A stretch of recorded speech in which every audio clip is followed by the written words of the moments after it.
নমস্কার, আমি আশালতা। আজকে আমি আপনাদের বানিয়ে দেখাবো ঔষধি গুণে ভরপুর একটা লতা গাছের রেসিপি। এটা হচ্ছে হাড়জোড়া গাছ। অনেকে এটা হাড় ভেঙে গেলে এই গাছের এই ডগা পেটে এটা যদি সেখানে লাগানো যায় তো হাড় নাকি জুড়ে যায়। আমি ঠিক জানি না, তবে এটা যদি আপনারা রেসিপি করে খান তো আপনাদের অনেক এর বেনিফিটটা আপনারা পাবেন। যেমন এতে অ্যান্টিঅক্সিডেন্ট আছে, ক্যালসিয়াম আছে, ভিটামিন সি আছে। তো সেই জন্যে এটা আপনাদের গায়ের ব্যথা, গা ফোলা অনেক কিছু এটা থেকে নিরাময় হবে। তো এটার রেসিপি আজকে আমি করে দেখাবো। তো প্রথমে এই গাছের যে আঁশটা আছে এটা একটু ছাড়িয়ে নিতে হবে। এর পাতা ডাঁটা দুটোই খাওয়া যায়। এমনিতে এটা বাড়িতে আপনারা সৌন্দর্যের জন্য এমনি লাগিয়ে রাখতে পারেন, আর যখন মনে হবে এটা খাওয়া দরকার তখন আপনারা এটা খেতে পারেন। তো আজকে আমি এটা আপনাদের ছাড়িয়ে দেখাচ্ছি, আর দেখুন এইভাবে আঁশটা ছাড়িয়ে নেবেন। আর যখন এই আঁশগুলো আপনারা ছাড়াবেন, হাতে আপনারা অবশ্যই গ্লাভস পরে নেবেন বা সর্ষের তেল লাগিয়ে নেবেন। তাতে কি হবে, এটাতে একটু হাত চুলকায়, তার জন্যে ভয় পাওয়ার কিচ্ছু নেই, কিন্তু খাওয়ার সময় এটা কোনো অসুবিধা হবে না। তো এইভাবে আমি সব ছাড়িয়ে নিচ্ছি, নিয়ে আমি আপনাদের দেখাচ্ছি। রান্নার পুরো রেসিপিটা আপনারা দেখবেন, আমি আর কি কি জিনিস এতে ব্যবহার করছি সেইভাবে যদি আপনারা এই রেসিপিটা বানান তাহলে আপনাদের একটুও গলা চুলকাবে না, আর খেতে খুবই সুস্বাদু। তো দেখুন আমি এগুলো ছাড়িয়ে এইটুকু নিয়েছি, অল্প একটু নিয়েছি, আর এটা একটু কম পরিমাণে খাওয়াই ভালো, এতে অনেক গুণ আছে। তো এইভাবে ছোট ছোট টুকরো করে আমি কেটে নিলাম।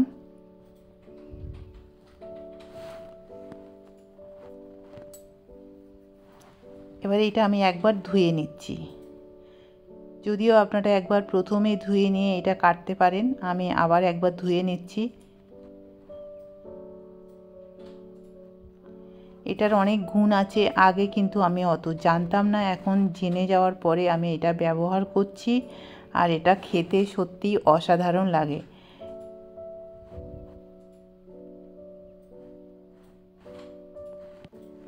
এবারে এর জন্য লাগছে পেঁয়াজ লাগবে, জিরা লাগবে, ধনে, তেঁতুল লাগবে, শুকনো লঙ্কা, কাঁচা লঙ্কা আর রসুন। তেঁতুলটা অবশ্যই দেবেন।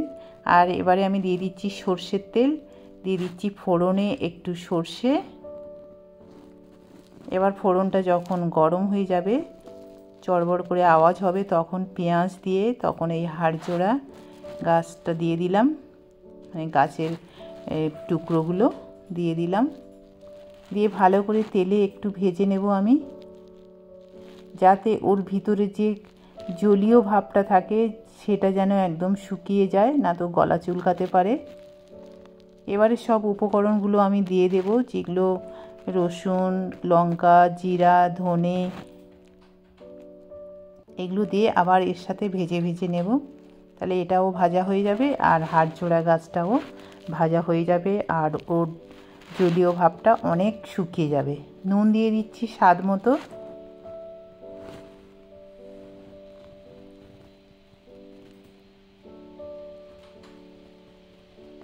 নুন দিয়ে ভালো করে এটা নেড়ে নেব। এবারে দিয়ে দেব তেঁতুল, দিয়ে দেব। আপনারা অবশ্যই তেঁতুলটা দেবেন, তেঁতুল দিলে খেতেও যেমন ভালো লাগে, আর এমনি যদি গলা চুলকানোর কোনো ভয় থাকে সেটা আর থাকবে না। এটা একদম শুকনো শুকনো করে করতে হবে, ভাজা ভাজা করে, এতে কোনো জল দেওয়া চলবে না।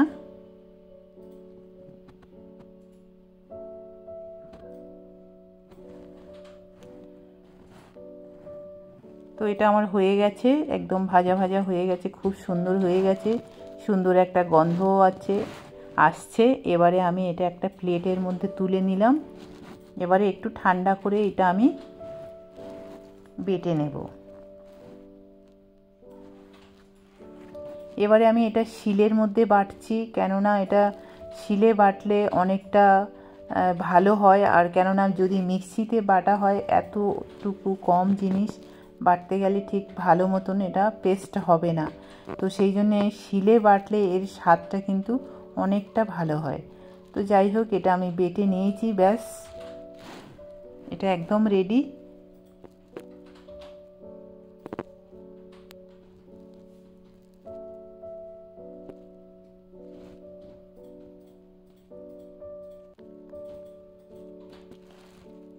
এবারে এটা আপনারা গরম ভাতের সাথে ব্যবহার করবেন। আপনাদের যদি এই রেসিপিটা ভালো লাগে তাহলে লাইক করবেন, শেয়ার করবেন, আর নতুন নতুন ভিডিও পাওয়ার জন্য আপনারা অবশ্যই সাবস্ক্রাইব করবেন। নমস্কার।